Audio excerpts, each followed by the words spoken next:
And the same for sexism and ableism and so on. But around our issues, I think the word heterosexism tends to put the word, I mean, it may not be the perfect word, and we may have to create one, but at least it points to where the responsibility lies.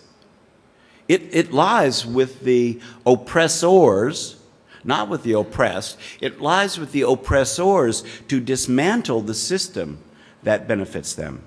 And so combining this sort of end of patriarchy with the end of the reign of heterosexism, I think, is where we need to be. It's why equal rights, equal marriage rights, and don't ask, don't tell are so important for us, because it's the way the system is set up.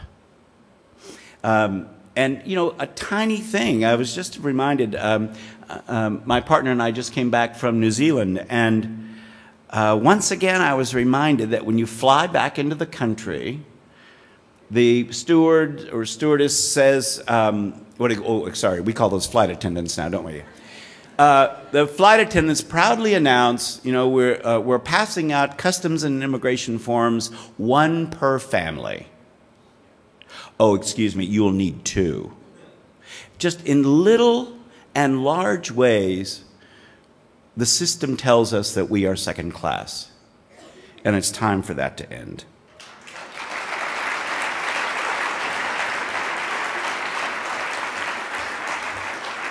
So we each have a part to play, and so many have played a part before us, and so many will come after us.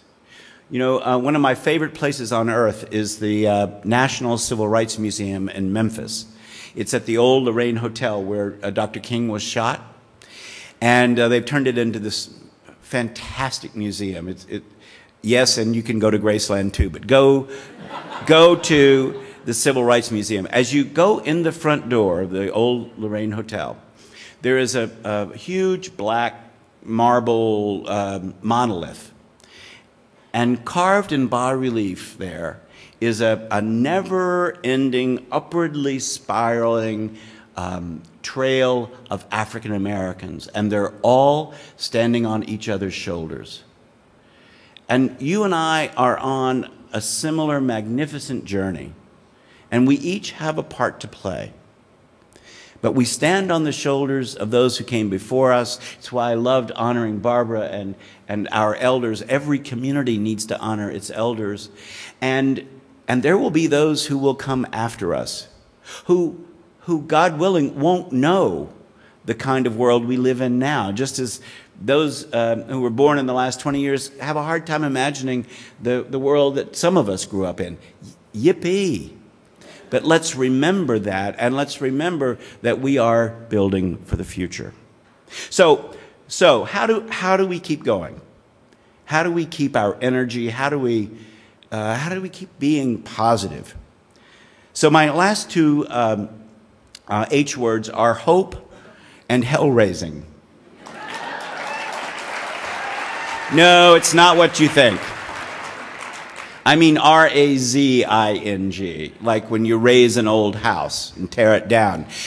Because, I mean, let's face it, some of us grew up in a hell that didn't recognize who we were and refused to acknowledge us.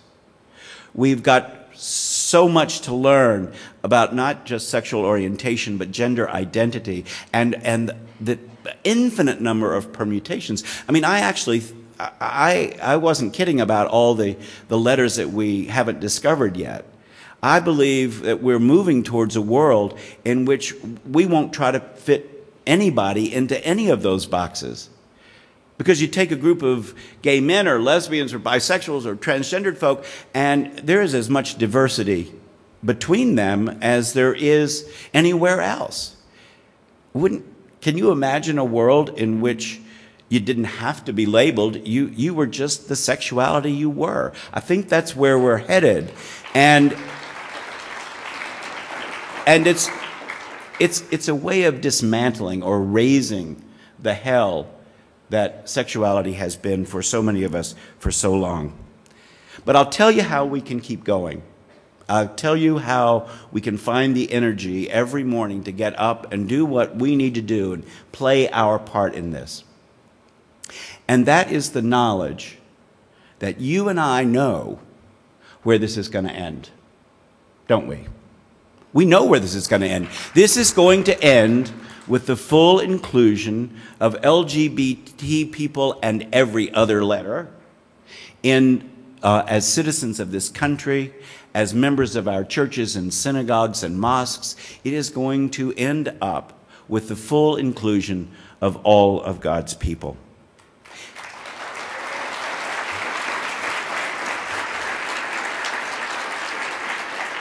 The reason we continue to sing, "We shall overcome," is not that it's a prayer of begging.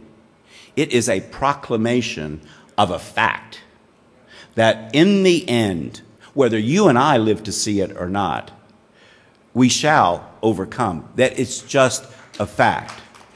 And I want to leave you with what religious communities, I believe, are coming to know more and more fully all the time. And I want to say it to each one of you. It is my belief that the God who created us says to each one of us what God said to Jesus on the day of his baptism. "You are my beloved. In you I am well pleased." That is the light that is within us. And our lives need to be lived with such joy and such exuberance. We need to so devote ourselves to the common good and so live our lives and our relationships with such integrity that there will be no denying our humanity or our full civil rights. It is an honor to be with you. Thank you.